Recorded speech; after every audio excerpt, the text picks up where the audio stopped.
Hello மக்களே, this is day 4 of first 30 days in content creation. இப்போ தான் எழுந்தோடனே போயிட்டு ப்ரஷ் பண்ணிவிட்டு அப்படியே ஃபேஸ் வாஷ்லாம் முடிச்சுட்டு வந்து தண்ணி குடிக்க வந்துட்டோம். காலையில் எழுந்தோடனே தண்ணி குடிச்சிட்டு அப்படியே சாப்பாடு செய்யறதுக்கு எல்லாத்தையும் ரெடி பண்ணோம். எல்லாத்தையும் ரெடி பண்ணி வச்சுட்டு நம்ம குளிக்க கிளம்பிட்டோம். பசங்க செஞ்சுட்டாங்க. அப்படியே போயிட்டு பார்த்தா ஷாம்பு இல்லை. அப்படியே கிடுக்கிட்டு போய் ஷாம்பு வாங்கிட்டு வந்து குளிச்சு முடிச்சிட்டோம். அப்படியே குளிச்சுட்டு ஷர்ட் போட்டு அப்படியே சாப்பிட்டோம். இன்னைக்கு பீட்ரூட் சாப்பாடு. வீக்லி ஒன்ஸ் அதை ஆட் பண்ணிங்க, உடம்புக்கு ரொம்ப நல்லது. அப்படியே சாப்பிட்டு பேண்ட்லாம் போட்டு கிளம்பிட்டோம். போயிட்டு இன்னைக்கு காலேஜுக்குள்ளே போய் பார்த்தா சீனியர்ஸ்லாம் படிச்சுருந்தாங்க. அவங்களுக்கு எக்ஸாமு. அவங்களுக்கு ஒரு ஆல் தி பெஸ்ட் போட்டுருங்க கமெண்ட்டில். அப்படியே நம்ம கிளாஸ் ரூம் வந்து பார்த்தா இன்னும் யாருமே வரல. அப்படியே காலையிலே கொண்டே உட்காந்துட்டு இன்றைக்கி செமினார் வேறு, அதுக்கு ப்ரிப்பேர் பண்ணிட்டு இருந்தேன்.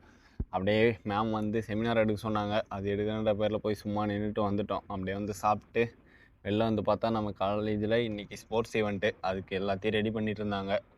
அப்படியே முடிச்சுட்டு இன்றைக்கி வீட்டுக்கு வந்தோம். வீட்டுக்கு வந்துட்டு செம்ம தூக்கம் கைஸ். இந்தோடனே மட்டே ஆகிட்டேன். அவர் தூங்கி வந்து நானும் நண்பனும் பால் வாங்க போனோம். அப்படியே போயிட்டு கடையில் பால் வாங்கினா அவன் ஜிபே பண்ணவங்களான்னா அது வேறு சதி பண்ணிடுச்சு இன்றைக்கி. அப்புறம் காசு நாளைக்கு தரேன்ட்டு வந்தோம். நண்பன் டீ போட்டான். நம்ம துணி துவைக்க வந்துட்டோம். இன்றைக்கி எட்டுச்சு காய்ஸ், கொஞ்சம் மன்னிச்சுவாங்க. தூங்க வந்தாலும் இன்றைக்கி லேட் ஆகிடுச்சு. அப்படியே வந்து டீ குடிச்சிட்டு நீ நாளை முடிச்சுக்கிட்டோம். நன்றி, டாட்டா, பபாய்.